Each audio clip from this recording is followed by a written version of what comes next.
Од каде што тргна и ќе заврши 61-то издание на фестивалот Охридско лето. Овде на сцената на Античкиот театар во Охрид, вечерва фестивалската завеса ќе биде спуштена со театарската представа на Отворено море во изведба на Југословенскиот народен театар. Во сите изминати и фестивалски 40 денови, охридската публика можеше да види бројни домашни и странски уметници. Настапија и голем број на македонски уметници кои што настапуваат на светските сцени.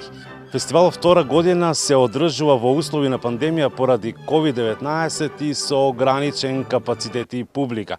Поради тоа на отворените сцени капацитетот беше до 50%, додека на затворените сцени до 30%. Да ја слушнеме оценката за годинешново издание на фестивалот од директорката Наташа Поповиќ. 40 денови со голема возбуда, врвни уметници, пред се од нашата земја, а и од надвор, настапија на сцените каде што Охридско лето го одржува фестивалот. Можда малце звучи нескромно, но ако би го оценувала од 1 до 10 би дала 11.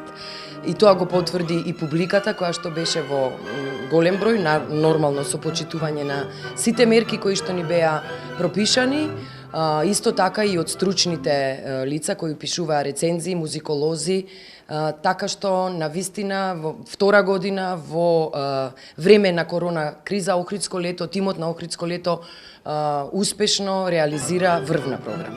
Публика повеќе од 8000 души на сите сцени беа присутни и со големо задоволство ги проследија настаните, како музичките, така и театарските. Многу сме среќни и многу ни е драго што концертот на Танец под звездите во соработка со Ладо од Хрватска, Охридско лето ќе ги донира средствата во Министерството за здравство, поточно во Охридската болница.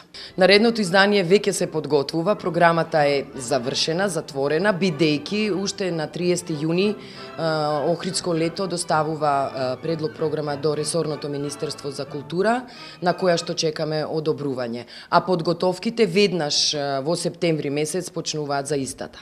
Годинава на Охридско лето, охридската публика можеше да види повеќе од 500 уметници од 18 држави. Од Охрид за Гласот на Америка, Мики Трајковски.